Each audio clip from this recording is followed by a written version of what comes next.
Bonjour monsieur. Bonjour. Pardon pour le rangement. Bonjour les jeunes. Bonjour, bonjour. Bonjour. Je voudrais savoir si c'est possible de partager l'évangile quelques minutes avec vous. L'évangile. Pas de souci. Entrez. Merci.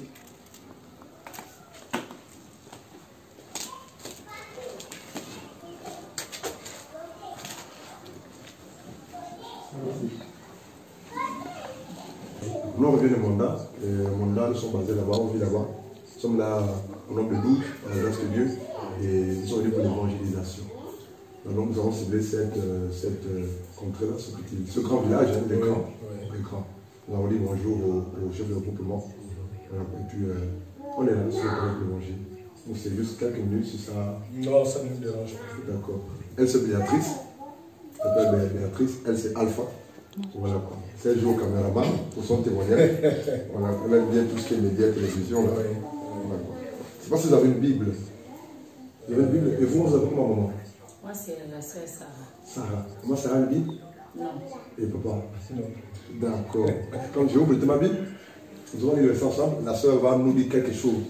En peu de minutes. C'est possible? Vous pouvez faire quelque chose, non? En peu de minutes. Elle va nous encourager en peu de minutes. Nous allons prendre nos Bibles là rapidement par la grâce de Dieu. Je vous en prie. Vous pouvez ouvrir. Vous savez comment? Vous savez comment trouver le verset? Oui. D'accord. On va aller rapidement dans Jean chapitre... Bonjour. Jean chapitre 3. Jean chapitre 3. Et Béatrice, tu peux les aider, s'il te plaît? Dans le Nouveau Testament. Bien, c'est très bien, Béatrice. Je te bénisse. Si ça rappelait. Car Dieu a tant aimé le monde qu'il a donné son Fils unique, afin que quiconque croit en lui ne périsse point, mais qu'il ait la vie éternelle. Amen. La Bible dit dans Jean chapitre 3, verset 16, c'est nombreux disent que ce verset, c'est le cœur de la Bible. Déjà, quand on parle du cœur, c'est l'élément central de l'organisme humain. Parce que c'est le cœur qui propulse le sang dans tout l'être humain. Et Jean 3,16, c'est le cœur de la Bible. Pourquoi le cœur de la Bible? Parce que c'est la clé qui nous donne ou qui nous amène au ciel. La Bible dit, car Dieu le Père aime tellement les humains qu'il a sacrifié son Fils unique, à savoir Jésus-Christ de Nazareth, afin que, ou pour que Sarah, ou le DG, ou Blanchard, ou Béatrice, ou Blanchard, ou Alpha, afin que quiconque croit en lui ne périsse pas, mais ait la vie éternelle. Donc, Dieu nous donne son plan parfait en matière de salut. Et en matière de salut, pour que l'on soit sauvé, Dieu veut que chacun, pour sa part, de manière individuelle, se tourne vers Christ Jésus, par la grâce de Dieu. Parce que la Bible dit, car Dieu a tant aimé l'être humain, ou l'humanité, qu'il a sacrifié son Fils unique. Donc, il a tué son Fils pour que vous et moi soyons sauvés. Si et seulement si nous acceptons le sacrifice de son Fils fait à la croix. Et il dit, si on accepte ce sacrifice-là, nous n'allons pas périr. Ici, le verbe périr veut dire aller en enfer. Donc, si nous acceptons Christ Jésus, nous n'irons pas en enfer, nous ne périssons pas. Mais si nous n'acceptons pas Christ Jésus, nous périrons, nous irons en enfer. Donc, Jean 3,16 nous parle du plan du salut de Christ pour nous. Quel est ce plan? Christ a été sacrifié à la croix par son Père pour que vous et moi soyons sauvés. Mais regardez, le salut est quelque chose d'individuel. Ouais, je suis marié, hein. Je suis encore étudiant, je suis marié avec mon épouse, j'étais très, très jeune. Et c'est pas parce qu'on est marié ou que je suis marié que mon épouse et moi on est sauvés ensemble. Hein. Alléluia. On dort dans le même lit, mais c'est pas parce qu'on dort dans le même lit qu'on est sauvé. Hein. Le salut est personnel. Je donne un exemple simple. Est-ce que lorsque quelqu'un qui est marié à son épouse ou à son mari, quand l'un meurt et qu'on dise à l'un des conjoints, on va traiter avec celui qui est parti, quelle sera l'attitude de l'autre? Moi je vous pose un exemple. Si monsieur meurt et qu'on vous dise, bon, quand il est mort, on va traiter dans le même cercle, il part aussi. Quelle sera ta réaction? Quelle serait la réaction? Ah, monsieur, comprends mon langage. Monsieur, si Sarah décède, et puis on dit, bon, comme vous l'aimez tellement, et puis, allez-y, on est dans le même cercle, quelle sera votre réaction? Non, mais la réaction ne peut être que négative. Alléluia. Parce que la vie est belle, hein? La vie est sucrée. Hein? C'est la même chose avec notre salut. Le salut est personnel, individuel. C'est ce qui fait que chacun, pour sa part, doit travailler pour son salut, pour qu'il soit sauvé. Et Dieu nous dit ici que le seul moyen pour nous d'être sauvés, c'est d'accepter le sacrifice de Christ. Qui veut dire accepter le sacrifice, qui veut dire se reconnaître pécheur, se reconnaître voleur, se reconnaître fornicateur, assassin, meurtrier, voilà, ou homosexuel, ou voleur, ou cupide, ou dans lequel il y a le manque de pardon, dans lequel il y a des choses compliquées en fait. Alléluia. Et c'est de tourner de ces choses-là, et c'est tourner vers Jésus. Papa, je vais vous dire un secret. Le travail ne sauve pas. Les relations ne sauvent pas. L'argent ne sauve pas. Les relations ne sauvent pas. L'orgueil ne sauve pas. Nos connaissances ne sauvent pas. Une seule personne qui sauve. Son nom c'est Jésus-Christ. Pourquoi? La Bible qui a parlé prouve que lui est le seul qui est mort et qui est ressuscité pour nous pardonner nos péchés. Papa, un jour vous allez prendre votre retraite. Alléluia. Mais la retraite que vous allez prendre là, ou que vous préparez là, n'est rien par rapport au salut que Dieu vous accorde en l'acceptant comme le sauveur personnel. Donc pour rien au monde, n'allez pas en enfer. Parce que l'enfer n'est pas un endroit qui doit pleurer pour vous et pour moi. C'est pour le diable. Et pourquoi les gens vont en enfer? C'est parce qu'ils ne veulent pas se repentir de leurs péchés et suivre le sauveur, le créateur. Pourquoi les gens veulent aller en enfer? Parce qu'ils pensent que l'enfer n'existe pas. Ils pensent que le paradis n'existe pas. Pourquoi les gens veulent aller en enfer? Par ignorance, par orgueil, par fierté. Or, vous et moi, on sait qu'on est passé sur terre. On est passé sur terre. Tout va rester. Et la Bible dit au verset 17. Verset 17, je vais lire. Car Dieu n'a point envoyé son Fils au monde pour condamner le... C'est cela, Sarah. Verset 17. Jean 3, 17, oui. Juste après, oui. On dit Dieu, en effet, n'a pas envoyé son Fils dans le monde pour qu'il juge le monde, mais pour que le monde soit sauvé par lui. Alléluia. Donc nous ne sommes pas là pour vous juger ou pour vous condamner.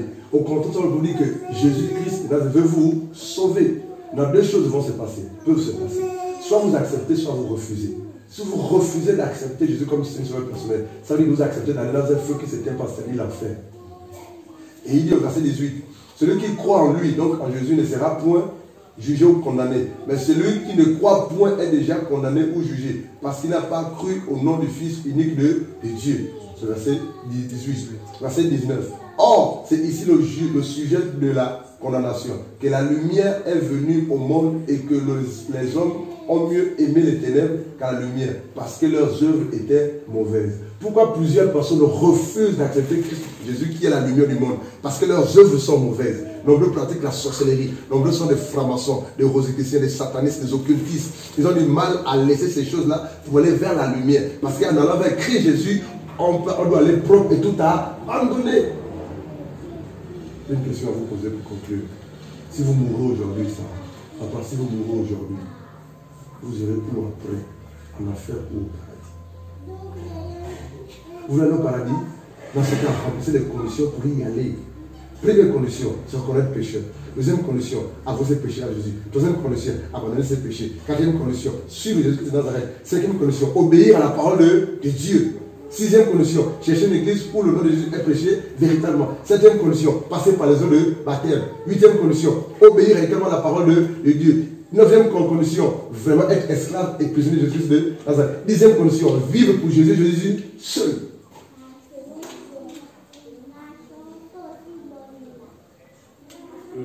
Vous êtes libre pour la parole. J'ai envie de répondre, je crois, la sixième ou la septième. Là, il faut me rappeler parce que je ne les ai plus pas. Ah, d'accord.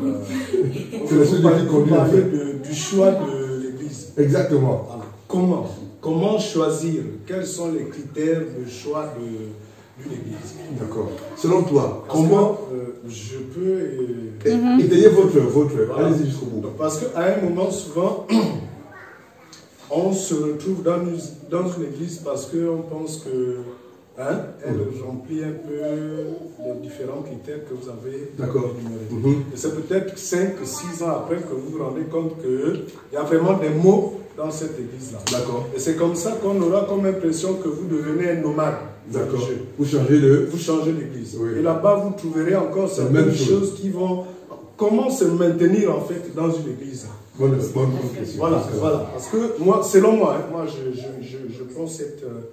je pose cette question, c'est d'abord mon cas. Je suis à la 4e année ici. D'accord. Donc, Alémania. D'accord. On m'a toujours fait passer pour un païen ou un non-croyant. D'accord. Parce qu'il y a une seule église ici. La deuxième vient de s'ouvrir. Apparemment, c'est vrai qu'on dit ne jugez point. Mais mon observation... Vous êtes libre de dire ce que vous pensez. On est libre. On est libre. Donc, mon observation ne me permet pas d'y aller. D'accord. Je dis, je préfère prier avec ma petite famille ici à la maison. Et on le fait souvent. D'accord, c'est très bien. Voilà, on prie ici. Et puis souvent on reçoit des frères qui ne cessent de nous motiver à partager avec eux la parole de Dieu. Je dis non, je peux faire être à la maison. Donc d'où ma préoccupation. Comment? C'est simple en fait. Je vais répondre à la question qui dit soit béni.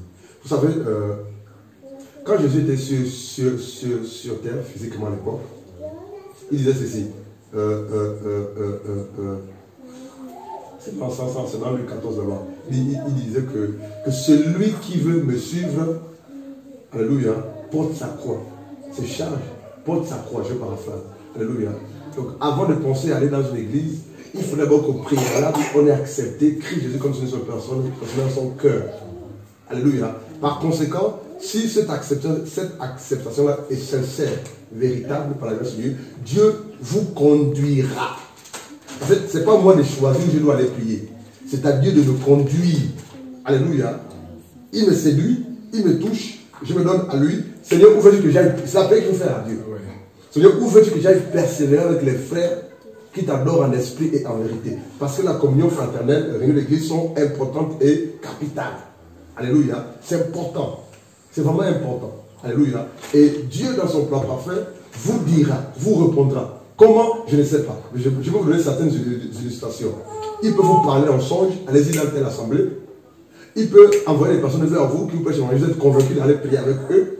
Alléluia. Ou il peut envoyer des personnes vous lancer une invitation pour aller assister à un séminaire, une campagne ou un culte. Et en allant, Dieu peut vous convaincre que c'est là où je veux que vous persévérez. Mais dans tous les cas, comme, vous êtes libre de comme il peut me convaincre en ce moment de rester à la maison et de continuer à prier jusqu'à ce qu'il vous réponde clairement. Merci. Alléluia, clairement. Parce que c'est très délicat et c'est très sensible d'aller prier dans un endroit où Jésus n'est pas prêché véritablement. C'est très délicat d'aller prier dans un endroit où l'évangile du royaume qui nous parle du salut n'est pas prêché véritablement. C'est très sensible d'aller prier dans un endroit où ce n'est pas Christ Jésus qui est au centre. Je vais prendre un exemple simple. On vous invite quelque part pour prêcher, pour écouter l'évangile, la parole de Dieu, un dimanche, et le premier mot de la prédication jusqu'au dernier mot de la prédication, on nous parle de l'argent. Dieu n'est pas là, non. Amen. Votre argent, Dieu n'en a pas besoin. Vous pouvez donner les dîmes ou les offrandes autant que vous pouvez. Mais si vous mourrez dans votre péché, vous êtes marié. Mais si vous mourrez comme aujourd'hui, vous irez en enfer. Hein? Si vous mourrez comme aujourd'hui, même si vous aimez comme vous aimez là. Mais ça fait combien de temps que vous êtes ensemble? La 5e année. Ça fait beaucoup, c'est 5 ans. Mais si vous mourrez là, sans régler votre vie à la parole de Dieu, vous irez dans un feu qui ne s'éteint pas. Une façon de nous demander de nous marier déjà. Une façon, non. Parce que vous pouvez vous marier sans appartenir à Christ Jésus. Ça n'aurait servi à rien. Vous allez seulement régulariser votre péché. Mais vous n'avez pas fait la paix avec votre sauveur.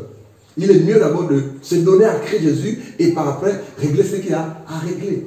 Alléluia. Nous sommes là ce matin pour vous dire que Jésus vous aime. Et c'est la vérité. Hein? Jésus vous aime. Il nous aime tous autant que nous sommes. Mais pour que véritablement cet amour qu'il a envers nous soit manifeste et réel, il veut qu'on se tourne vers lui. Et qu'on se détourne du mal, du péché. Papa, si vous mourrez dans la fornication, dans le concubinage, dans le vol, dans la tricherie, même si qu'à votre mort, on va vous donner tous les hommages possibles. C'est ça, non? Vous irez en enfer. même si vous avez besoin d'un peu de ça pour vous honorer, si vous venez plusieurs en enfer. Tout ce que vous aurez fait sur terre, là, vous avez enseigné, formé les cadres, et tout, ça ne va pas compter. Vous sauver en enfer. Voilà pourquoi la Bible dit qu'il est réservé aux hommes de mourir une seule. Après la mort vient le jugement. Mais pour bénéficier de la grâce de Dieu, du pardon de Dieu, tournons-nous vers Jésus. Nous allons parler à Jésus. Et puis, nous allons nous aider. Donc, le critère d'une bonne assemblée, c'est simple en fait. Il faudrait que ce soit Jésus-Christ qui est péché. Alléluia. Il faudrait que l'on dénonce le péché, parce que le péché qui nous sépare de Dieu et qui nous amène à l'enfer. Il faudrait qu'on vous encourage à obéir à la parole de Dieu. Alléluia. Il faudrait que par la grâce de Dieu, on vous conseille, on vous encourage vraiment à régler votre vie, à aimer la parole de Dieu. Alléluia. Il faudrait qu'on vous amène à vous enraciner à Jésus-Christ de Nazareth. Il faut que Christ Jésus soit prêché dans tous les domaines. Dans tous les domaines. Autre chose, si l'assemblée où vous êtes, on ne parle que de l'argent, donner. Dieu n'est pas là-dedans. Amen. Autre chose, si dans l'assemblée vous allez prier, le monsieur qui prêche l'évangile devant, et dans le concubinage, ce n'est pas un modèle. Il ne vous dira jamais de sortir du concubinage. Je pense que vous comprenez. Amen. Si c'est un escroc, ne l'écoutez pas. Si l'évangile qu'il prêche vous ramène sur la terre, vous parlez des choses de la terre constamment, c'est la terre, c'est-à-dire les biens, l'argent, c'est pas un péché, hein? Dieu bénit qui il veut. Mais ce n'est pas la raison première pour laquelle Christ est mort à la croix. Christ n'est pas mort à la croix pour qu'on se marie, mais le mariage est de Dieu. Christ n'est pas mort à la croix pour qu'on soit guéri, mais la guérison est de Dieu. Christ n'est pas mort à la croix pour qu'on soit livré, la délivrance est de Dieu. Christ n'est pas mort à la croix pour qu'on ait des voitures, mais Dieu peut nous donner des voitures. Même si on travaille, on peut s'acheter un véhicule. Mais Christ est mort à la croix pour que nos péchés soient pardonnés en vue du salut de notre âme. C'est ça l'évangile. Vous savez, vous êtes enseignant. C'est très bien. Vous avez les CM2 ici. À l'époque, il y avait l'entrée en 6e, il y avait le CEP, c'est ça, non? Là, imaginez qu'un élève de CM2 ou un élève de terminale ou de 3e qui n'est jamais en classe. Et à la fin de l'année, il vient se pointer pour dire que là, je vais passer mon examen de fin d'année. Dites-moi, qui est dans cette classe? Pourquoi ça a souri? Bon, ça c'est un échec en amont. C'est un échec en amont. Parce oui. que c'est pas évident que l'enfant, oui. Du moins s'il avait déjà été en 5e année, il estime qu'il est prêt et qu'il n'a plus besoin de le faire la 5e année, il n'attend que le dernier jour. Bon, c'est une possibilité qu'il y ait réussi. D'accord. Mais sinon, mais en général, c'est un échec en amont. Ça pourquoi je pense que c'est l'exemple là. Parce que de manière générale, dans les établissements, il y a des enseignants qui sont là pour encadrer les enfants, pour préparer les enfants, pour suivre les enfants, pour éduquer les enfants, pour donner la connaissance à ces enfants-là, pour les préparer à des éventuels examens de fin d'année. C'est la même chose dans l'Église, dans le corps de Christ. Dieu établit les pasteurs, les prophètes, les évangélistes, les docteurs pour enseigner le peuple de Dieu pour qu'ils se préparent à leur salut. Afin que, à la lumière de la parole de Dieu, ils enlèvent les choses qui ne sont pas conformes à la parole de Dieu au travers des enseignements qui sont administrés ou donnés en assemblée. Nous, la nécessité de la communion fraternelle, les réunions d'église. Autre chose, en réunion d'église, il y a des frères et des sœurs qui ont des droits et des capacités. Je vais prendre un exemple simple. Elle peut venir prier avec nous, Dieu l'attire, Dieu la conduit vers nous, certainement parce qu'elle a une grâce dans la louange, dans l'adoration. Et en adorant, en chantant, en louant Dieu, alléluia, Dieu peut transmettre un message. Et vous et moi peut être touchés rien que par le canal du ministère qu'il exerce à travers la louange ou l'adoration. Alléluia. Vous savez, quand on écoute les louanges de Dieu, les chansons chrétiennes, là, ça édifie beaucoup. Alléluia. Mais si elle est chez elle à la maison, dans sa chambre, elle va adorer, louer. Oui, ça c'est pour Dieu. Mais ça va édifier les uns les autres. Non. D'où la réunion du corps de Christ. Vous pouvez avoir, exemple, la grâce dans la guérison. Moi, je peux être malade. Alléluia. Et en réunion d'église, vous pouvez prier pour moi. Je sais que la sœur a la grâce dans la guérison. Je vais devoir faire prier pour moi au nom de Jésus, guéri au nom de Jésus. Vous pouvez avoir la grâce dans l'exhortation. Alléluia. Vous pouvez exhorter les frères et les sœurs en assemblée. Donc, Dieu a institué la communion fraternelle, une église. C'est pour toutes ces choses-là. Alléluia. Pour qu'on s'édifie les uns et les autres. Et vraiment en amont pour que Dieu soit adoré, élevé, exalté. Imaginez que vous avez un don de guérison. Vous êtes assis chez vous matin, midi et soir. Vous allez prier pour quelle maladie va être guérie. Il faut qu'elle soit solide. D'où la nécessité de la communion. Donc, il y a vraiment des grâces, des bénédictions. Autre chose. Il y a aussi des bénédictions qu'on ne peut recevoir que lorsqu'on a réunion d'église. Alléluia. Dieu peut nous bénir de manière individuelle quand on prie chez nous. Alléluia. Amen. Mais il y a certaines bénédictions qui sont liées ou attachées aux réunions corporelles de l'église, au corps, aux réunions, à la communion fraternelle. Amen. Voilà quoi. Donc voici un peu l'importance, j'appuie avant cette personne, alléluia, amen, de chercher l'endroit, un lieu où on peut adorer le Christ dans l'esprit et en vérité. C'est là, va de votre, voilà quoi, épanouissement. J'aimerais qu'on élève nos voix vers un lieu à votre sujet à tel on avait sur les prières, déjà on peut prier. Vraiment pour chasser. On est venu vraiment un peu, je dirais, manipulé, on est visité un peu dans ce sens-là. Donc si on peut prendre ce point pour prier. Dans la deuxième chose, allez-y. moi je vais souvent à l'église. D'accord. Mais on dit le diable n'est jamais content. Dans des choses comme ça. Parfois je peux te donner dans l'église. Mais il essaie un peu de te tirer encore en arrière. Donc c'est un peu ça. Vraiment même là, ça fait pratiquement 3 semaines que je ne touche plus l'alcool. Oui. Un dimanche passé, on a parlé. Bon, tous les jours on nous parle de ça, l'alcool, tout ça là-bas. Un moment j'essaie d'arrêter, mais je suis toujours là-dedans. Mais ça fait pratiquement 3 semaines. Vraiment quand j'arrive, vraiment, je n'ai plus envie. C'est que Dieu me donne déjà l'envie de boire seulement les jus. Voilà, donc c'est que je veux que Dieu me donne encore la force. Vraiment, Dieu m'accompagne. Parce que je cherche vraiment à me donner, mais à un moment, on me tire encore. Je ne comprends pas. Je vais citer un passage rapidement. Ensuite, je vais conclure avant de prier sur un verset, deux versets. Il y a un verset dans Job chapitre 22, là-bas, 28, qui dit que, je crois que c'est cela, en Job en général, qu'à tes résolutions, on répondra le succès. DG, c'est quoi une résolution?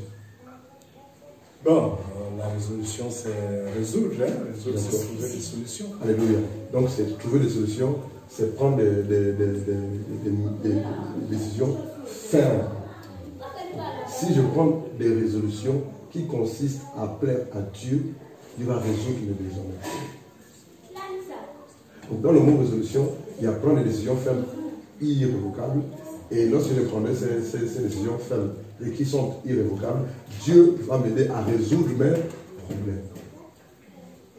C'est mon fort en fait. Et la Bible dit, à tes résolutions répondra le succès. DG, je peux t'enseigner. Si un élève de terminale bosse 24 heures sur 24 pour son examen, il est fort le problème qu'il obtient son. C'est clair. À tes résolutions. Si un élève de terminale dit que cette année, si vraiment les distractions, je mets de côté, les balades, je mets de côté, les sorties inutiles, je mets de côté, la télévision, je mets de côté, je me concentre à bosser, à travailler, à faire mes exercices, à mettre les professeurs pour mes exercices, il va, parce qu'il a pris des résolutions à faire. Et Dieu lui donnera le succès sur le plan scolaire. C'est la même chose avec Dieu. Si je prends des résolutions sur le plan spirituel, pour que mon homme soit sauvé, Dieu m'accompagnera. Et ces résolutions prises là par la grâce de Dieu vont te pousser à faire des concessions. Seigneur, pour mon salut et pour ta gloire, je ne ferai plus ceci. Je ne ferai plus cela. Je ne prendrai plus d'alcool. Je ne mentirai plus. Je ne volerai plus. Seigneur, je règle ma vie à ta parole. Mais seul, je ne peux pas. Aide-moi. Parce que tu as parlé que seul, je ne peux pas. C'est ni par la force, ni par l'air. C'est par ton esprit. Viens m'aider. Et il va venir nous aider. Si c'est seulement si on met du sien en fait. Si on met un peu de notre volonté. Dieu ne descendra pas du ciel pour vous dire, bon, c'est fini, c'est réglé, plus non. Il faudrait que je prenne la décision. Il faut que j'ai la volonté. Pour venir ici, la sœur là a décidé de venir à Némanie. Et Dieu l'a accompagnée. Même si Dieu l'aurait dit de venir, si elle ne devait pas se lever, venir, elle ne devait jamais arriver. Il ne devait jamais la pousser. Donc elle a mis un peu de sa volonté. Et Dieu l'a accompagnée. N'est-ce pas, Béatrice? Pourtant elle est fatiguée. Pourtant elle a des choses à faire à la maison. Elle travaille toute la semaine, du lundi au samedi. Lundi au vendredi jusqu'à une certaine heure. Mais aujourd'hui, elle a décidé de venir sur le terrain pour vous rencontrer, pour vous prêcher l'évangile, par amour pour Dieu, par amour pour vous. Mais vous dites, Seigneur, j'ai travaillé toute la semaine, n'est-ce pas le faire? Je suis fatigué, je vais me reposer. J'ai du boulot à faire certainement. Et lundi, je dois repartir au travail. Mais elle fait la part des choses. Un peu de volonté.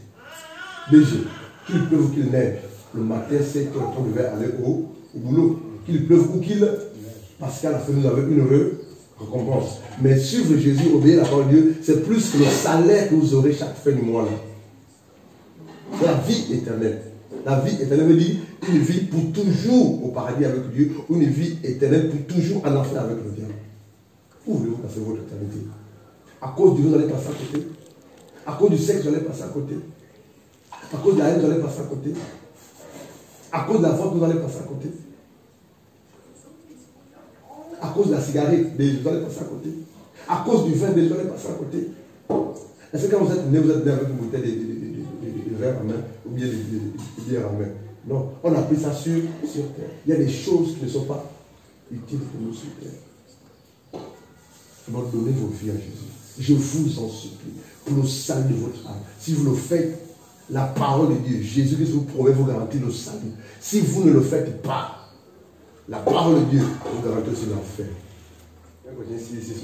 Ne savez-vous pas que les injustes n'hériteront pas le royaume de Dieu? C'est une question. Verset 10. Ne vous y trompez point. Vous-même, ni les fornicateurs, ni les idolâtres, ni les adultères, ni les efféminés, ni ceux qui commettent des péchés contre nature, ni les larrons, ni les avares, ni les ivrognes, ni les médisants, ni les ravisseurs, n'hériteront pas le royaume de Dieu. Sarah, relis s'il te plaît, le verset 9. 1 Corinthiens 6, verset 9 à 10. 9 à 10, s'il te plaît, tu peux lire. Ne savez-vous pas que les injustes n'hériteront point le royaume de Dieu? Continue jusqu'au verset 10. Okay. Ne vous trompez point, vous-même, ni les fornicateurs. C'est quoi la fornication, DG? Non, mais je sais que vous avez dit là tout. Mais qu'est-ce que j'ai dit, DG? Qu'est-ce que j'ai dit, DG? Je vais t'enseigner, l'enseigne-moi. Bon, la fornication, c'est l'exemple que vous avez pris tout à l'heure, que nous vivons, nous sommes en couple et nous ne sommes pas mariés en fait. Exactement. Vous pouvez continuer ça, Sarah. Okay. Ni les idolâtres. Ni les idolâtres. Ni les adultères. Je suis marié, par exemple. Je vais le coucher avec une femme qui n'est pas mon épouse. C'est ça, l'adultère. Continue. Ni les efféminés. Ni ceux qui commettent les péchés contre nature. C'est-à-dire les homosexuels. Ni les larrons, ni les avares, ni les ivrognes, ni les médisants. C'est cela. Ni les ravisseurs, ni les ravisseurs n'hériteront point le royaume de Dieu. Que Dieu vous bénisse. J'ai une dernière question à vous poser. Si ces hommes et ces femmes qui commettent ce péché que Paul cite là, dans 1 Corinthiens 6, verset 9 à 10, en commettant ce péché, ils meurent à l'intérieur, où iront-ils, ces hommes et ces femmes? Vous voulez aller en enfer? DG? Pas du tout, c'est le bon choix. Et le meilleur choix, c'est d'accepter Christ Jésus. Qui veut donner sa vie à Jésus ce matin? Moi, j'ai Comme pour dire que monsieur n'a pas encore donné. Oui, comme pour dire aussi qu'elle a donné depuis, mais elle continue à entretenir de péché. Ça veut dire que son donné à vie, sa vie a été annulée à cause de la pratique de ses péchés. Donc, votre acte de notre vie à Jésus depuis longtemps a été annulé parce que vous avez continué à demeurer à pratiquer le péché. Est-ce que vous voyez? Ça veut dire que vous l'avez fait, sincèrement peut-être, certainement, mais à cause de la multiple façon de poser ou de prêter le péché, ça a tout annulé. Je ne sais pas si je comprends mon langage. Par conséquent, si vous mourrez aujourd'hui, vous irez en enfer. Et bien, je ne l'ai pas encore fait, il doit le faire, parce qu'il ne le fait pas, il s'est allé. Je l'avais fait aussi déjà. Mais qu'est-ce qui s'est passé en temps? C'est compliqué. D'accord. Vraiment, c'est toute une longue histoire. Que Dieu nous aide alors. Voilà pourquoi Dieu permet qu'on se retrouve aujourd'hui. Ça veut dire que Dieu vous aime, Jésus vous aime. Amen. Vous savez, d'une manière, nous les Gabonais avons toujours tendance à dire, quand on se retrouve devant les hommes de Dieu, moi j'ai accepté Jésus. Mais il se trouve que même quand on a accepté Jésus, on a encore l'arrière-plan. En fait, on repart encore dans le monde. On vit encore dans la fornication. Bien qu'on va à l'église, en fait, on devait comme les catholiques, les autres frères et sœurs qui vont à la catholique, quoi. Je vais à l'église, mais je bois toujours. Je repars dans les bars, je fornique, je vis encore dans la colère, il y a encore l'hypocrisie à moi, manque d'amour envers le prochain. Mais je vais à l'église. Mais le Seigneur, ce n'est pas ce qu'il attend de nous. C'est qu'il veut qu'on l'accepte en esprit, en vérité. Qu'on se donne entièrement à lui. C'est ce qu'il attend de nous.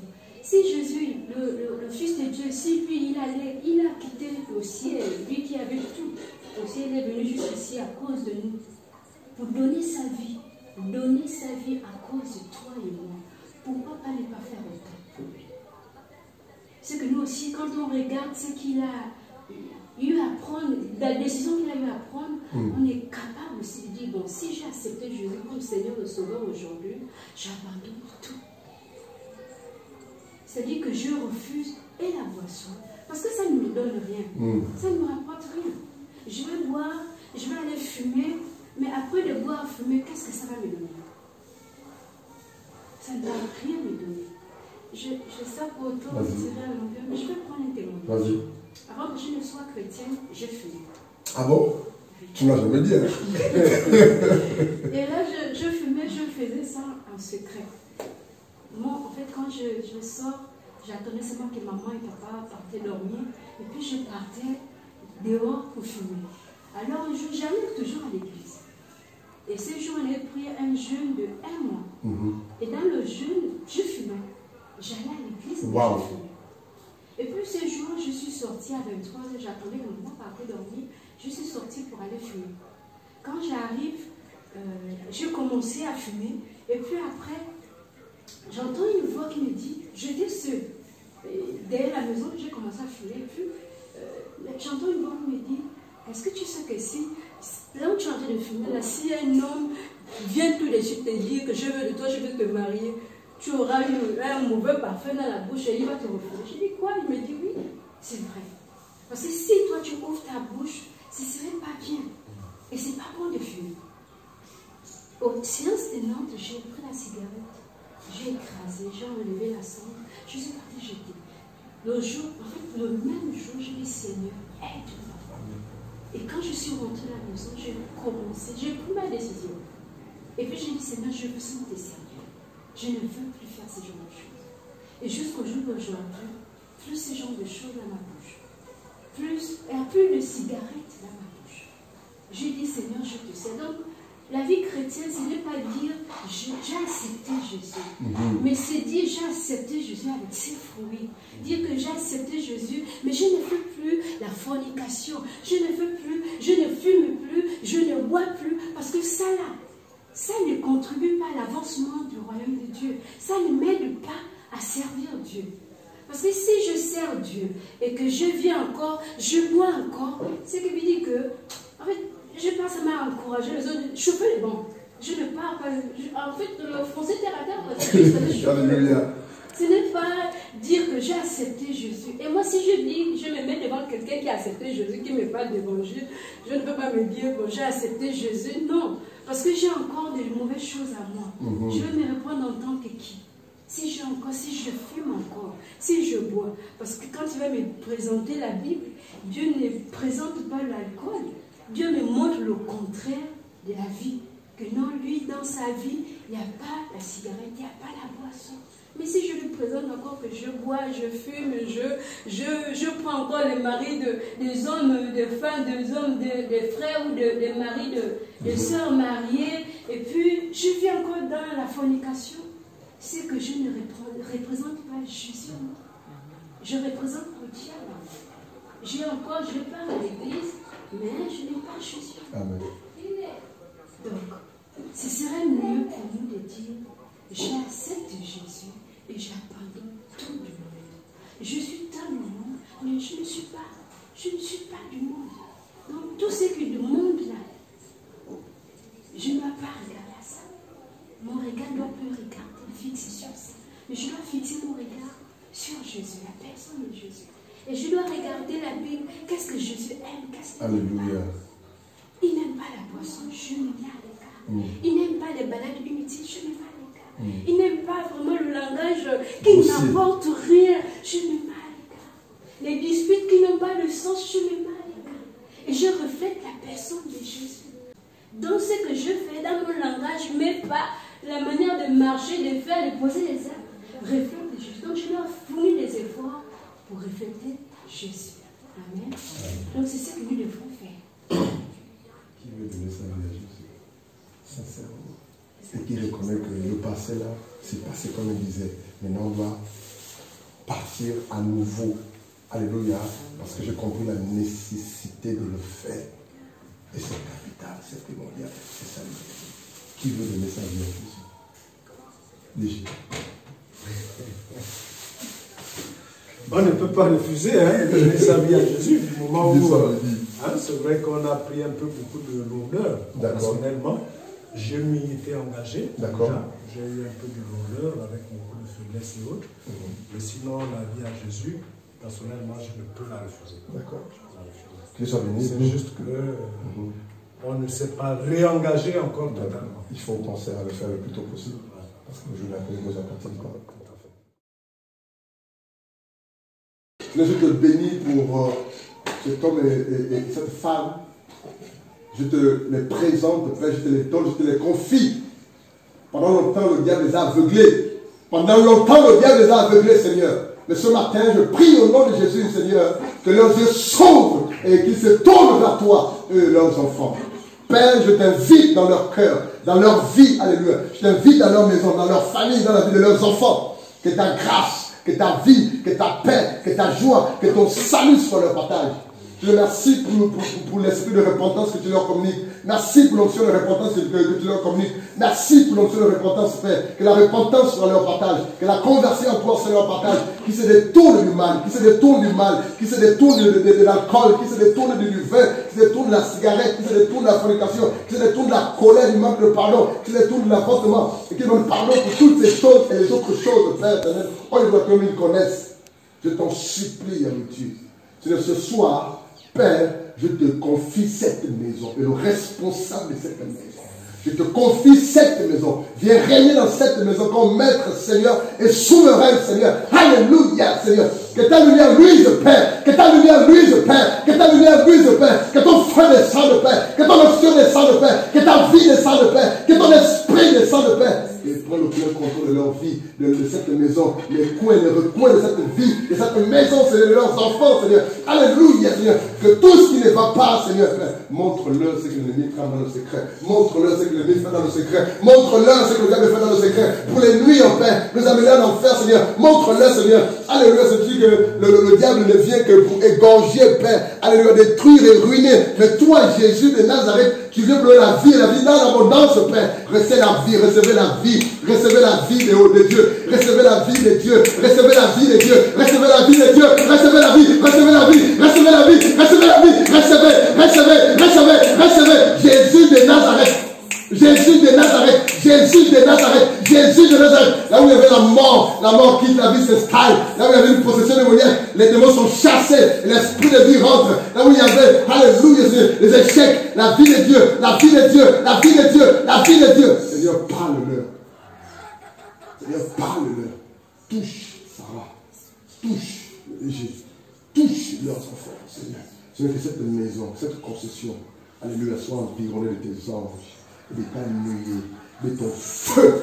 Alléluia, Seigneur. De ta présence, Père. Seigneur, parle-leur et dis-leur que cette rencontre, Père, c'est toi qui les as prévus pour les interpeller, pour les attirer à toi, pour les sauver. Dis-leur, Seigneur, que c'est toi qui as prévu cette rencontre, Père. Alléluia, Seigneur. Gloire, honneur et louange à toi, Papa. Que toute la gloire te revienne. Que toute la gloire, l'honneur et cette Père. C'est dans le nom de Jésus. Nous avons prié. Disons Amen. Amen.